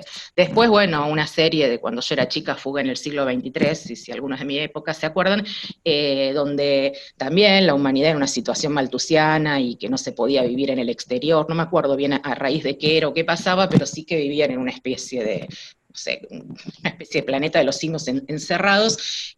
A los 23 años a la gente se le encendía una luz roja y pasaban una especie de ritual de eutanasia para que el resto de la población pudiera seguir viviendo, ¿no? Y disfrutando del planeta. O esta película del 2012 que hablaba de estos cataclismos mundiales, pero que lo que me parece interesante es cómo se piensa en ese tipo de filmografía la salvación en arcas para los pudientes que pudieran pagar, los países más poderosos hacían unas arcas, que después el señor de arriba se encargaba de hacer un lío bárbaro para que no fuera tan como lo habían querido, donde los trabajadores del mundo tibetanos, en aquel caso hacían 7 arcas financiadas por los más ricos del planeta, y para aguantar las inundaciones, la lógica del arca de Noé, y que cuando pasara el maremoto mundial que iba a acabar con todo, y no sé si venía un meteorito, se salvaran los pudientes, y al momento de ascender a las arcas, la horda de trabajadores que no habían sido considerados para ingresar a esas arcas embate contra las mismas, se rompen algunas, después la sociedad se plantea si quiere renacer a partir de esa lógica de excluir a los pobres, bueno, me parecen muy inspiradores. Después lo que bien llamar urbanismo castoriádico, que pasaría, bueno, a los que les gusta la filosofía y la psicología, ¿no? Esto de pasar de la incomodidad de lo instaurado y de la zona de confort en que estábamos, a pesar de quejarnos, la zona de confort existe, porque uno se queja, pero sigue estando, a lo alternativo, ¿no? Lo innovador. A mí me encanta, y esto yo aliento mucho a mis alumnos, en pensar en términos castoriádicos, digamos, si bien es de los 60, 70, hay cosas muy buenas en el pasado para traer en el presente sin caer en los anacronismos, que es el salto de la actitud innovadora y superadora, ¿no? Tiene que haber una incomodidad para que el ser humano sienta que tiene que pisar un trampolín y salir al futuro de manera innovadora. También lo que di en llamar esta madrugada urbanismo baumaniano, que los que leyeron todo esto de la modernidad líquida, bueno, etcétera, de Bauman, el planteo sería, ¿no?, esto de pasar del urbanismo permanente, sólido, perenne, imperecedero, a un urbanismo no en su totalidad, pero parcialmente perecedero, efímero, transitorio, líquido, y yo diría hasta gaseoso hoy en día, ¿no? El siglo XXI pinta muy gaseoso. Después, el urbanismo que podríamos llamar botiquín, ¿no? Esto del revisionismo del urbanismo táctico, pero aplicado a la contingencia, la emergencia, las causas sociales y sectoriales pendientes que en países como los nuestros, los de los países en vías de desarrollo y subdesarrollados, todavía se agudizaron cuestiones pendientes, ¿no? Más allá de las lógicas clientelares o de meritocracias, digamos, esto existe en nuestros países. Recién el embajador planteaba, ¿no?, qué es lo que iba a pasar en algunos lugares del mundo, cómo iba a evolucionar la población. En la apertura de este evento me pareció muy inspirador su discurso. Crisis alimentarias, neosecesionismos, pensemos lo que está pasando en muchos países desarrollados, con este tema, ¿no?, del interior, las ciudades centrales, la emergencia de los neofascismos, neomigraciones y desplazamientos forzados, cosas que ya veníamos teniendo, pero que se agudizan en este contexto, porque no es lo mismo ser un desplazado forzado, que les aclaro que Colombia pasó a ser el primer país de desplazamiento forzados, creo, por encima de los de Medio Oriente, que uno siempre queda con este imaginario, lo que está pasando en Colombia, y a mí me llega de primera mano, no tiene nombres lo que está pasando, y no es lo mismo estar en estas situaciones. Lamento lo que está pasando en Armenia, también todas estas situaciones que deberíamos estar por encima, ¿no?, de estas situaciones. No es lo mismo pasarlas con un barbijo cuidándonos de una pandemia que como era antes, ¿no? Tampoco recibir 2, 4 millones, yo tengo un amigo que trabaja con campos de refugiados, y no es lo mismo recibir ya 2 millones de desplazados forzados en las situaciones anteriores a la pandemia que en pandemia. Y después, bueno, volver al clásico, ¿no?, lo del urbanismo estratégico, pero ¿en qué clave? En el clave de entender como antes decía la decana, ¿no?, al principio, esto de entender las debilidades, las fortalezas y amenazas en clave de oportunidad.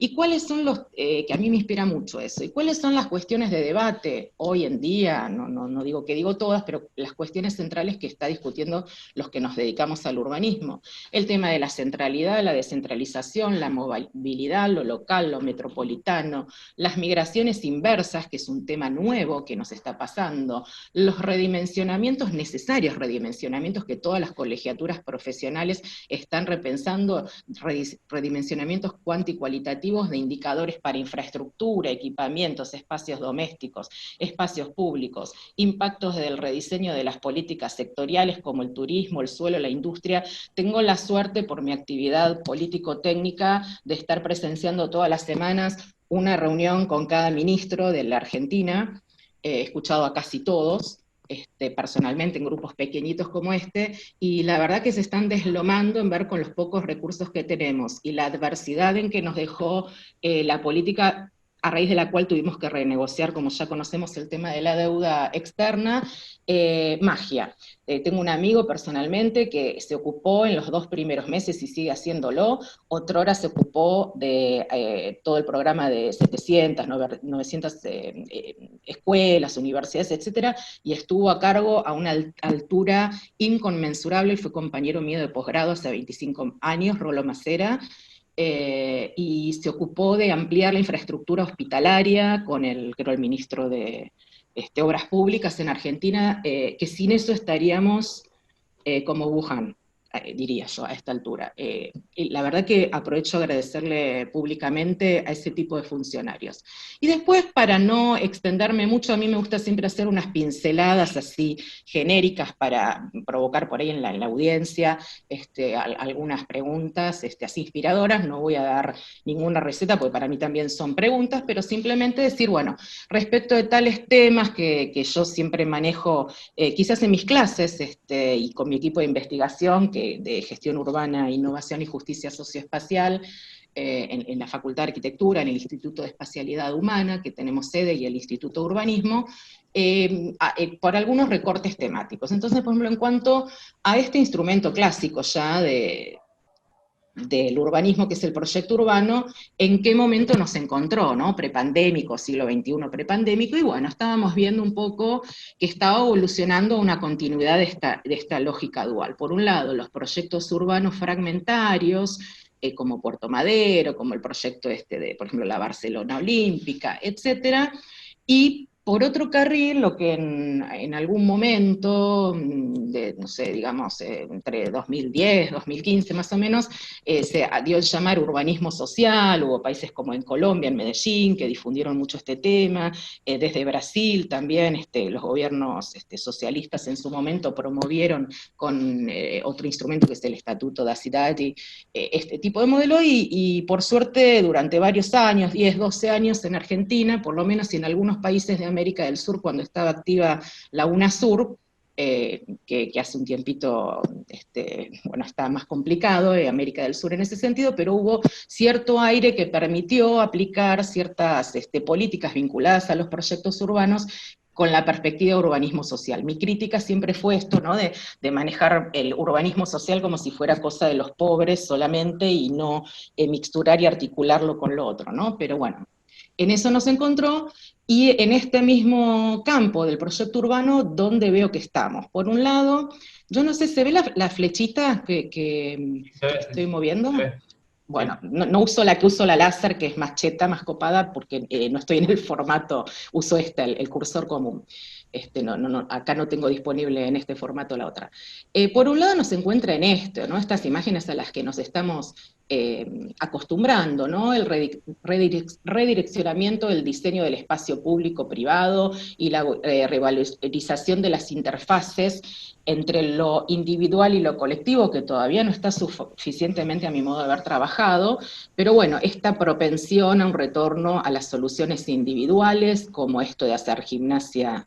Creo que es una imagen de Toronto, en estas pequeñas cúpulas, para ver cómo podemos hacer actividades que hacíamos antes, pero bueno, a cobertura del tema pandémico, o modificar las actividades. Esto es de Rosario, y está pasando en muchas ciudades, esto de deportes que son más masivos, como el fútbol, tratar de cambiar la práctica o de difundirla. El fútbol, tenis ya existía de antes, obviamente, o el vóley playa, digamos, pero se está buscando caminos que puedan achicar la burbuja de personas que puedan practicar un deporte. Esto es en el espacio público, parece que han hecho en Rosario, o estos designaciones, ¿no? Desde la señalética tan incómodas, tan antipáticas, con las que tenemos que convivir cotidianamente, ¿no? En el espacio público, dónde sentarnos, dónde no.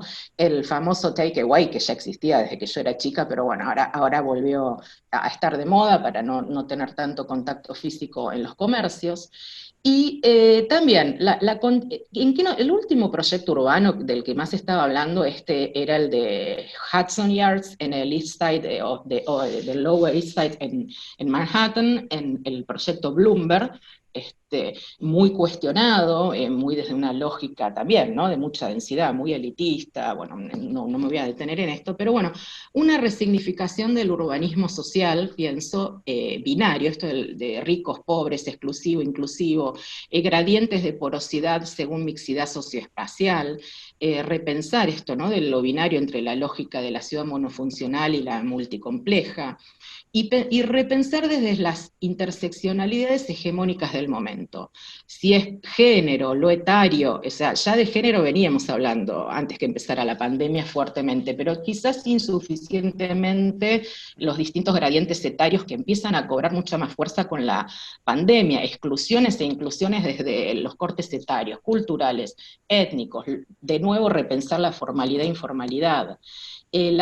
También lo mismo, ¿no? Así como estamos con los proyectos Bloomberg, seguimos, ¿no? Con la misma lógica de la densificación de las villas y la reurbanización de las mismas, el problema de siempre agudizado con las tomas de tierras, como el caso de Arnica conocido.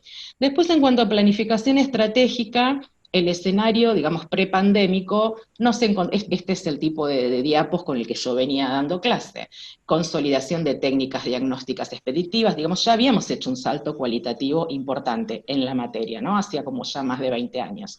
Escenarios así de procesos participativos, de fácil aprehensión multiactoral, diversificación de escalas de actuación, contrastes entre los mecanismos de concertación y los de rendición de cuentas, y la aparición muy fuerte de lo que llamamos el urbanismo judicial, como la judicialización apareció en todos los layers, en todas las capas políticas, disciplinares y de todas las prácticas políticas. El urbanismo no quedó exento de eso, ¿no? De la recurso-amparización, digamos, desde los organismos sociales, en cuanto a ciertas temáticas, por ejemplo, las ambientales, bueno, etcétera. Y hoy, pospandémico, digamos, ¿qué se está retomando? Bueno, algo que ya se venía hablando, que es lo de la ciudad inteligente, Smart City, que tiene bastante que ver con lo que expresaban recién sobre el caso de Stuttgart, ¿no? Donde, bueno, vuelve a cobrar una resignificación mucho más fuerte, tangible, la gente empieza a entender y a querer mucho más vivir en una ciudad inteligente. Empresas de desarrollo urbano como la del caso Medellín, que era tan famoso, ya me informaron ahora hace poco que están repensando, porque tienen que reformular su plan icónico, ¿no? De lo que fue de ese plan inclusivo que armaron en Medellín las últimas décadas, y bueno, lo están repensando a la sombrilla, digamos, del mundo pandémico. El tema de que ya se venía hablando de la ciudad densa, la ciudad de Carlos Moreno, ¿no? Desde la Sorbonne visualizó y difunde este modelo de la ciudad del cuarto de hora, y yo tengo la verdad mi reparo frente a esto, en cuanto a que no lo veo como una solución para las ciudades metropolitanas, ¿sí? Lo veo para las ciudades más pequeñas y para las ciudades de países desarrollados.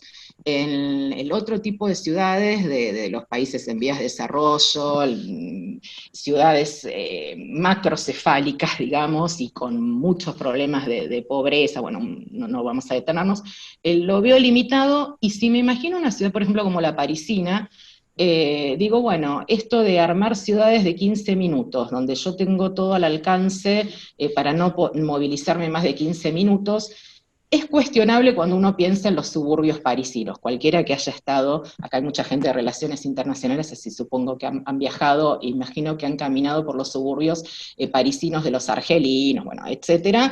Es difícil imaginarse justicia socioespacial a través de este modelo, ¿no? Sí, por ahí en la parte céntrica de las ciudades y aplicado al turismo de los white people, ¿no? Pero bueno, digamos esto.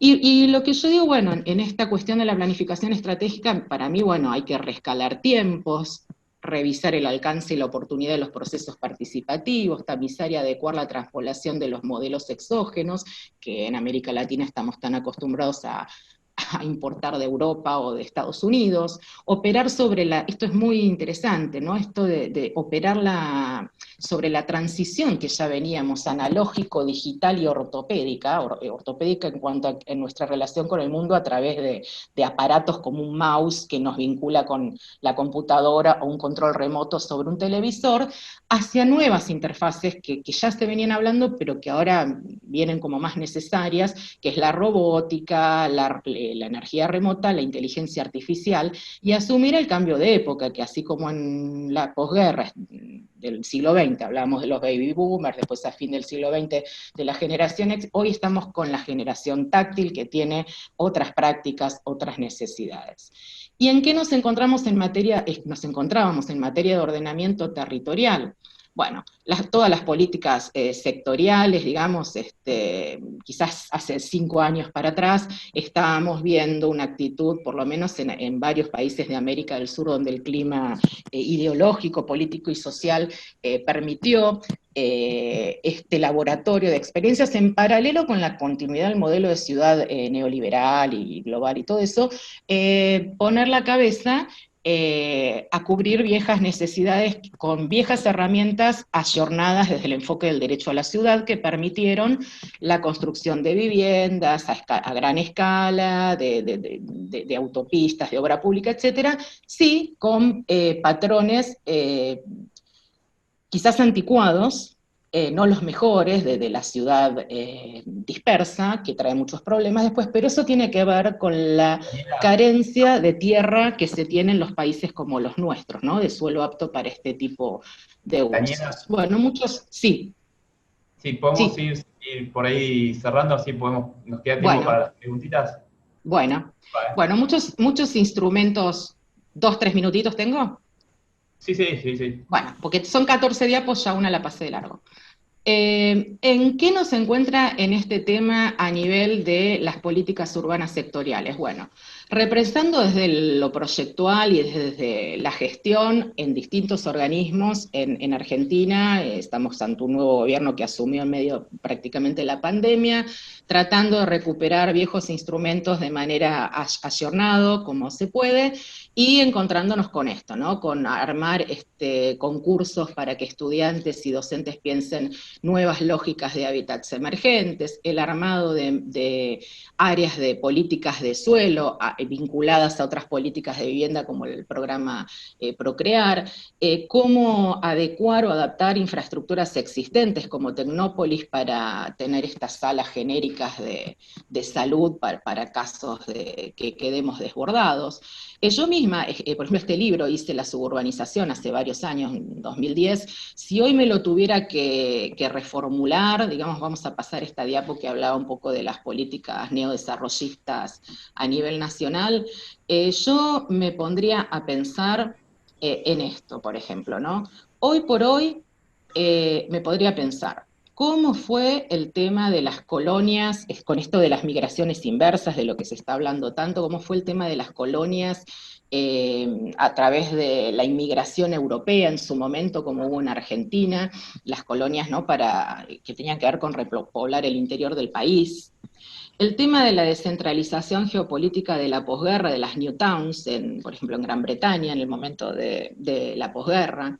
El tema de las colonias como modelos, más allá de las situaciones geopolíticas, de las colonias agrícolas e incubadoras tecnológicas, de los kibutzim y los moshav cooperativos en Medio Oriente. El tema por ejemplo, los parques agrarios tecnológicos, como el caso del de Barcelona, que está muy de vuelta hablándose del tema, los tesistas de mi equipo están con estos temas. Otra tesista el otro día me planteó, por ejemplo, qué se hace con los desplazados mapuches del sur de Chile que están yendo con su modalidad de vida, que creo que son como tribus de 20 familias siendo desplazados y están conurbando el área metropolitana de Santiago, más de lo que está, pero ellos tienen una lógica de unas unidades de familiares que llaman LOF, que son muy particulares, y también es una problemática de los conurbanos. Argentina está en este momento con 2 programas que a mí me resultan muy inspiradores, que es el de las capitales alternas, ¿no? Esto de fortalecer el federalismo y el interior desde lo territorial, y esto que creo que comentaban antes que yo, creo que se habían referido a algo parecido, el movimiento arraigo, el arraigo y estas operaciones de retorno a localidades del interior del país para aflojar un poco los conurbanos de las ciudades macrocefálicas como la de Buenos Aires y potenciar esto del arraigo definitivo en el interior del país, pero con posibilidades de trabajo, etc. Y en el tema ambiental, con este tema vamos a cerrar. Por supuesto, había habido muchísima buena evolución, por lo menos desde la voluntad política y académica. Estábamos mucho con el tema de los observatorios, distintos sistemas de indicadores, los observatorios ambientales. Y hoy en día, con esta cierro, ¿qué es lo que está más resonando? Para mí, desde el punto de vista del paradigma ambiental, bueno, obviamente todos apoyándonos en el logro de los ODS, los 17 Objetivos de Desarrollo Sostenible. En el Ministerio de Medio Ambiente y Desarrollo Sostenible se está focalizando bastante en el tema que me parece interesante para la época de la pandemia y de la economía popular también, este tema de la economía circular, ¿no? Con estos paradigmas de pensar todo junto, la producción y el consumo, y el ordenamiento del territorio bajo cierto paradigma que, bueno, ahora no me voy a detener, pero pensar desde el ordenamiento ambiental del territorio, los conflictos con los que nos estamos encontrando, de magnitud inusitada, encima de todo lo que nos está pasando con la pandemia, como una bajante histórica en el río Paraná, merced a todos los problemas de deforestación que ya conocemos, y alguna cuestión geopolítica de cierres de compuertas para que baje el agua, con el que nuestro río Paraná, por ejemplo, se riega y nos alimenta de agua hacia el sur.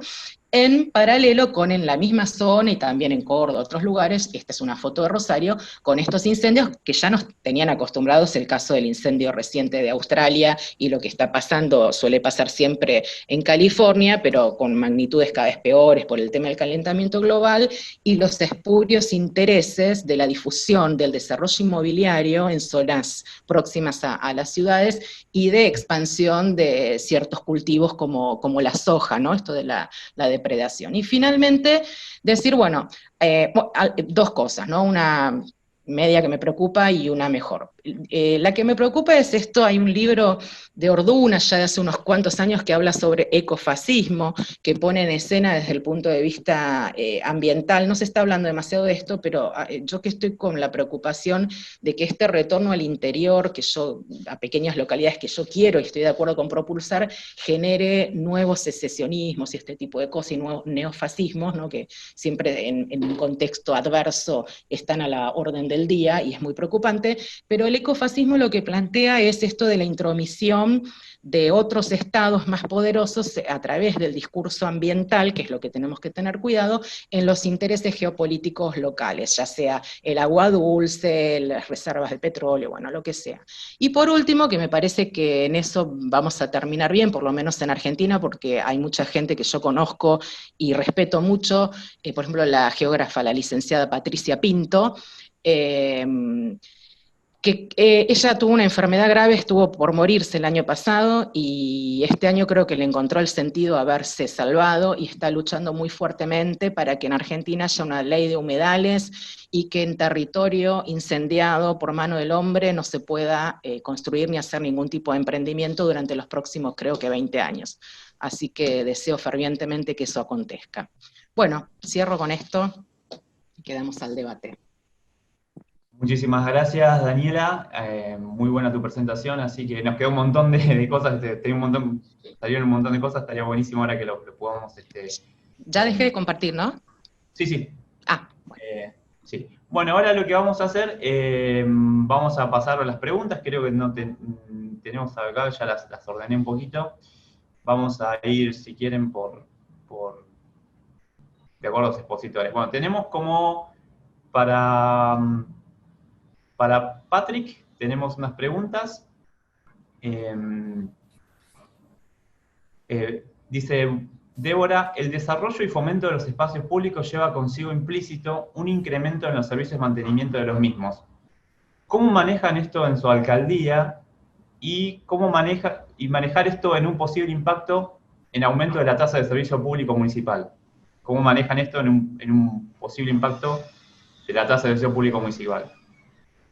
Después también Florencia preguntó a Patrick cuál es la política más eficaz para reducir la contaminación visual, sí, ¿no?, y de residuos en las grandes ciudades, y si podés comentar algo sobre la revalorización de los espacios históricos y el fomento de diseño arquitectónico de servicios públicos como forma de atracción turística. Y después tenemos para Daniela, ¿cuál sería el modelo urbano ideal para el tipo de ciudades latinoamericanas? ¿Cuál es el mayor obstáculo para resolver la macrocefalía en nuestro país? Preguntan acá. También Florencia. Y yo también, para Daniela, tengo como una preguntita. ¿Qué rol juega la gestión social, o sea, de las comunidades o de los grupos organizados, digamos, de la autogestión, podemos decir, en esta visión del urbanismo social? O sea, ¿qué rol jugaría, digamos, si sería solamente estatal o tendría una gran participación, digamos, o qué rol tendría la gestión social? Como otra pregunta. Así que, bueno, si quieren, pasamos primero Patrick y después Daniela, ¿les parece? Sí, parece muy bien. Sí, hay algunos temas que puedo contestar y algunos que están fuera del área donde yo trabajo. Y lo que es el centro histórico, por ejemplo, eso no sabría realmente, no sé, podría informarme, pero no lo sé ahora contestar eso porque no es mi área, ¿no? Pero en cuanto al desarrollo de espacios públicos, bueno, acá en realidad en Alemania, en lo que es todos los procesos de planificación urbana son muy estructurados, de modo que siempre hay un proceso muy elaborado de pre-planificación y luego de implementación. Por lo general toman bastante tiempo esos procesos, y en cuanto está claro que se construye y hay una nueva plaza o un parqueadero de bicicletas, siempre lleva con sí mismo que el departamento encargado, que hay un departamento encargado de áreas verdes y de todo ese tipo de plazas, se encargan, tienen, digamos, un plan en donde saben muy bien cada cuánto tienen que de repente hacer una limpieza o cuidar de algunos espacios, pero eso por lo general está bastante bien estructurado. Por lo que yo sé, no conlleva consigo eso automáticamente un aumento a una tasa de servicio municipal.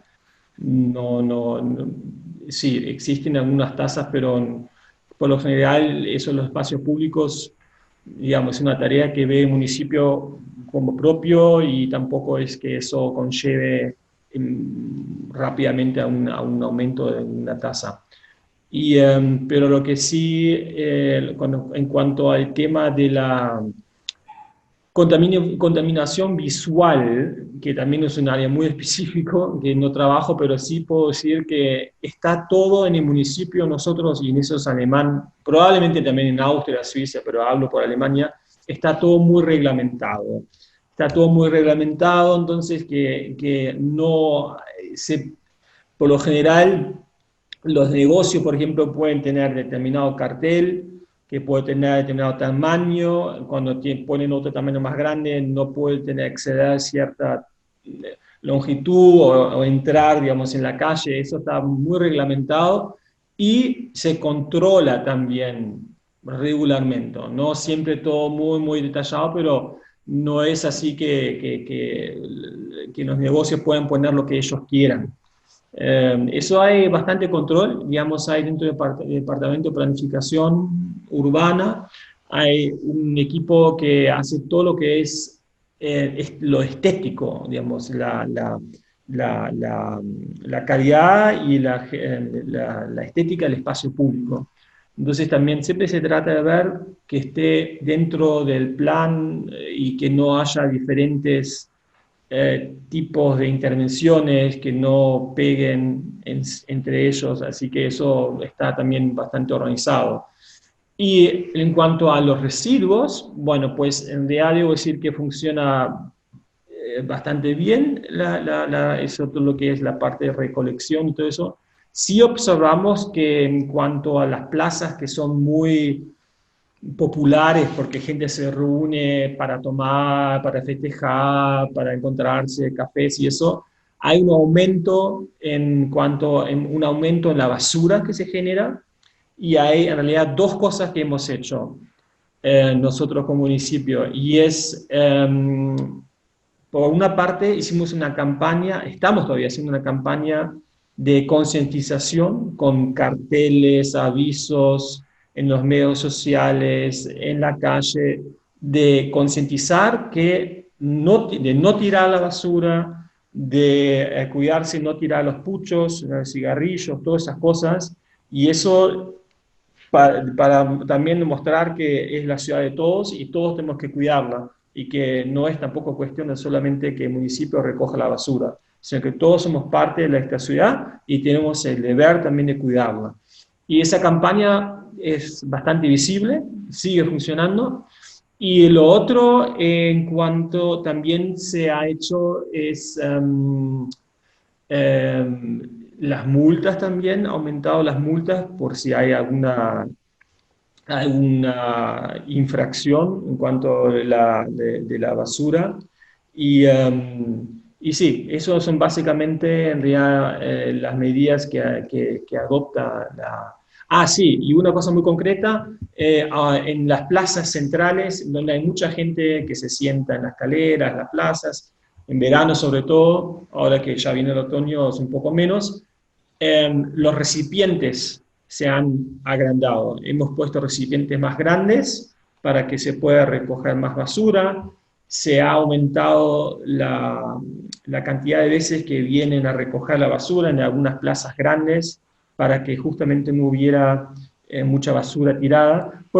Y los grafitis también, cuando hay muchos grafitis en los muros, también en las plazas también se quitan.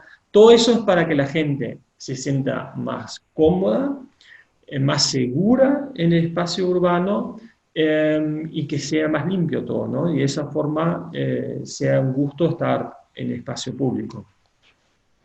Bueno, Patrick, y ahora pasamos a Daniela, si querés responder las otras preguntas. Y me llegó otra que no sé si... y tenemos otra pregunta para Paola, que ya te la paso, Paola, la pregunta.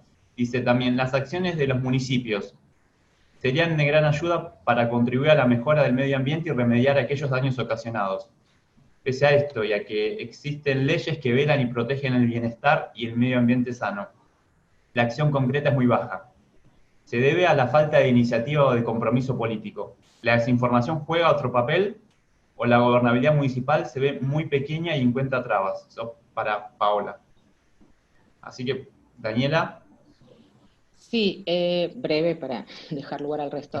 La macrocefalia hablé bastante, pero acá en Argentina hubo un proyecto muy importante, que fue el del doctor Raúl Alfonsín, quien fue el presidente de la de Recuperación Democrática, de traslado de la capital federal, que finalmente quedó en la nada, pero a mí me parece muy inspirador, y ahora se está volviendo desde el gobierno a pensar esta lógica un poquito más repartida desde otro lugar, ¿no? No de traslado de la capital, pero bueno, pensar acciones para repartir un poquito, incluso el poder político, la descentralización geopolítica, y esto otro que mencionaba de esto de la promoción y voluntad, porque hay mucha gente que quiere irse al interior porque está muy asustada de vivir en las ciudades, porque lo peor de la pandemia lo estamos llevando y lo vamos a llevar en las ciudades muy grandes como la de Buenos Aires y la región metropolitana, con el agravante de la pobreza asentada de tantos años. Entonces, una posibilidad que yo veo de oportunidad para, aunque sea ensayar en pequeños laboratorios, es promover, aunque sea uno regionalmente. Yo lo que hablaba con un ámbito de gente de salud, de arquitectura e ingeniería del equipamiento de salud, y les decía, ¿por qué no hacer somos 5 regiones, bueno, 5 experiencias regionales en el interior del país, de estos nuevos tipos quieren llamarlo, no sé, colonias, emprendimientos agrotécnicos de alta tecnología, aprovechando el multilateralismo? A ellos les encantó, digo, bueno, hay que ponerlo en práctica, aprovechando el multilateralismo con ciertos países de los distintos continentes, con apoyatura qué región se especializa en qué, con qué país podemos hacer el intercambio también de gente, familias jóvenes que vayan a quedarse, a tener trabajo, con parques industriales, como lo llamen, emprendimientos agropecuarios de alta tecnología, para mover un poco el interior y aflojar el problema que tenemos acá en nuestras conurbaciones. Y ahí están las instituciones, porque si vos haces uno de estos emprendimientos con tema de digamos, diseño de muebles de alta tecnología en un país como Argentina, necesitas a la Cámara de Mueble, por ejemplo, que es una asociación, una institución, es generador de empleo, calificado, bueno, etcétera, digamos, ¿no? Eso, un poco también el tema del el reemplazo hacia la industria nacional, el turismo nacional, que se supone que se va a revitalizar. Esto de las arcas que les conté está pasando porque ayer informó la Cámara Inmobiliaria que ya no quedan casa quintas en el conurbano de Buenos Aires para alquilar por $3.500 por mes. Las casas quintas habían sido abandonadas por motivo de seguridad y preferencia de vida a los countries y barrios cerrados en las últimas décadas y habían sido una forma de producción agropecuaria de la comunidad boliviana en las casa quintas abandonadas y ahora vuelven a ser foco del turismo de las élites. En realidad, con respecto al medio ambiente, y más allá de las leyes que ya los están regulando, lo que podemos encontrar es que algunos municipios sí llevan adelante políticas, por ejemplo, lo que tiene que ver con la gestión integral de los recursos, de los residuos, perdón. Y en algunos casos también se debe a que, como explicaba recién Patrick, tiene que ver con un cambio cultural que tenemos que hacer los ciudadanos. En realidad, de pensar que si vamos fumando un cigarrillo no tenemos por qué tirar la colilla, y en los gobiernos locales, en muchísimos casos, aunque uno podemos ver que intentan poner cestos, que ponen puntos verdes, también tiene que ver con un esfuerzo que tenemos que hacer nosotros como ciudadanos y no tirarles toda la responsabilidad a ellos. En algunos casos sí tiene eso con respecto a la visión, el cambio cultural de nosotros con respecto a los gobiernos locales. Por otro lado, también tiene que ver con la capacidad de regulación que tienen con respecto a las industrias. Y en algunos casos, aunque quieran regularlos, no tienen ni los instrumentos, ni la capacidad técnica detrás y la capacidad operativa como para poder hacer una regulación muy fuerte, sobre todo en lo que afecta a sus propios territorios. En ese caso sí podrías ver que puede estar muy asociado a la gobernabilidad que tiene el municipio. No sé si es a lo que estaba apuntando Dylan con su pregunta. Perfecto, Paola. Ahora sí ya tenemos, sí, vamos a hacer el cierre. Muchas gracias a los tres expositores, a Patrick, Paola y Daniela. Bueno, yo voy a hacer como un breve comentario, bueno, así como unas conclusiones. Bueno, yo quería comentar, bueno, que con esto de los procesos de globalización, reforma del Estado y descentralización de las políticas públicas, ya pasamos de este modelo de gestión fuertemente focalizado en los grandes programas nacionales y federales a las políticas centradas en el ámbito local. Como vimos, las ciudades son los actores clave, con un peso político muchas veces similares o superiores a ciertos estados-naciones. Las metrópolis ahora están insertas en el escenario global y son polos de desarrollo y generación de la mayoría de la riqueza de la humanidad. Las entidades subnacionales y sobre todo las ciudades, municipios, prefecturas, ayuntamientos, pasan a ser actores claves para el desarrollo. A las ciudades le competen la mayoría de los asuntos que tienen que ver con la calidad de vida de los individuos que habitan en ella. Transporte público, mantenimiento de aceras y calzadas, esparcimiento, mantenimiento de espacios verdes, políticas culturales, recolección de residuos, control y habitación de actividades comerciales e industriales, por mencionar algunas.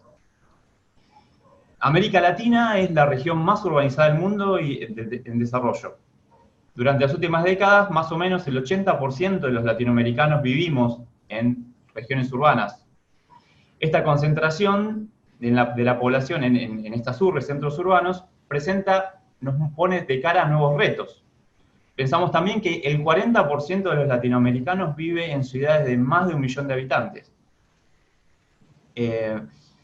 Pero también, ¿no? Si bien eso es positivo, porque estas grandes ciudades son, como vimos recién, ¿no? Y lo que también mencionaba Daniela, ¿no? Ofrecen oportunidades, ¿no? de empleo, educación y servicios con mejores ingresos. Nuestra región también es la más desigual del mundo y es en las grandes urbes donde vemos la cara más cruda de esta desigualdad. los términos, por ahí tenemos muchas palabras justamente para decir esta desigualdad, por ejemplo, los favela, invasión, barrio, población callampa, cinturón de miseria, son algunas de las realidades que nos muestran esta ausencia de planificación para el desarrollo sustentable. Estos asentamientos irregulares no cuentan con saneamientos sanitarios, agua corriente, vías de circulación asfaltadas, conectividad por medio de transporte, áreas verdes para el esparcimiento. Digamos, últimamente vimos estas imágenes de las tomas de tierra, justamente, que es como una postal de esta situación, esta falta de planificación urbana. Vimos también que la movilidad es uno de los grandes desafíos en torno a las políticas públicas locales. En las grandes urbes, millones de personas se trasladan de sus hogares a los lugares de trabajo diariamente. Asegurar un sistema de transporte público rápido, no contaminante, confiable, seguro, accesible es uno de los grandes retos. El paradigma del automóvil como principal medio de locomoción en la segunda posguerra ha tenido impactos ambientales en la preservación del patrimonio histórico y desintegración de la trama urbana. Lo que se mencionó acá es que hay que recuperar el espacio público destinado a los autos, bicicletas, peatones, yéndose a una nueva cultura de la movilidad. Justamente, la pandemia del COVID-19 y el distanciamiento social ha ampliado la peatonalización y la movilidad en bicicleta en forma diaria y no solamente los fines de semana. Esta cultura también implicaría no proteger al peatón al ciclista. Y esto se tiene que articular en una visión que configure una nueva modalidad del espacio público. También se mencionó los cambios que tuvimos con la pandemia del COVID. Y vimos que las ciudades, como decía Paola, fueron centrales para gestionar las políticas sanitarias y de distanciamiento social. El mayor protagonismo de los gobiernos locales se mostró en la pandemia. Al mismo tiempo, ahí encontramos nuevos desafíos y oportunidades. Paola nos mencionó, por ejemplo, ¿no?, que tenemos problemas de financiamiento, las capacidades de los gobiernos locales en América Latina limita mucho el margen de maniobra y de respuesta a estas problemáticas locales y se acumulan con viejos problemas. Pero también vimos que hay nuevas oportunidades, ¿no?, de participación y cooperación entre ciudades cercanas que comparten la misma realidad. También, mencionando lo que decía Daniela, la planificación urbana ha transitado diferentes ejes, como pensar la ciudad posible, los derechos ambientales, movilidad sustentable, ciudad verde, este paradigma nuevo del transporte público masivo, por mencionar algunos. Esta multiplicidad de urbanismos aparece en esta agenda post-pandemia. El urbanismo táctico, la descentralización, el redimensionamiento de los espacios, ¿no?, y el impacto del turismo. Entonces, sabemos y se ve que la pandemia, ¿no?, nos muestra que vamos a tener que convivir con un nuevo espacio de acuerdo a las medidas de distanciamiento social que propone una forma de socialización novedosa, nueva. La idea de ciudades inteligentes implica repensar este espacio público. También la idea de ciudades de 15 minutos es un modelo pensado para zonas céntricas y que tiene serios problemas cuando lo queremos implementar para regiones periféricas de los entramados urbanos. Y yo quiero cerrar este encuentro con una frase que decía Carles Ramió, un politólogo español, que decía que, bueno, que la gestión de la pandemia estuvo fuertemente centrada en el ámbito local y en las ciudades. Y yo me atrevería a decir que el futuro del desarrollo sustentable post-pandemia va a pasar por la gestión pública local, y los problemas del urbanismo, y los nuevos urbanismos van a ser un pivote importante de este nuevo escenario. Así que quería agradecerles a todos los participantes, a Patrick, a Paola, a Daniela, también a Silvia Toscano, a Jorge Argüello y a Olaf Yakov por haber estado acá, y a todas las personas que se han conectado y se están con nosotros ahora. Y bueno, muchas gracias a todos y nos estamos viendo. Gracias igualmente también por la oportunidad, muy interesante. Muchas gracias a todos. Gracias a todos. Hasta luego. Adiós, gracias, muy bueno. Adiós. Hasta luego. Hasta luego.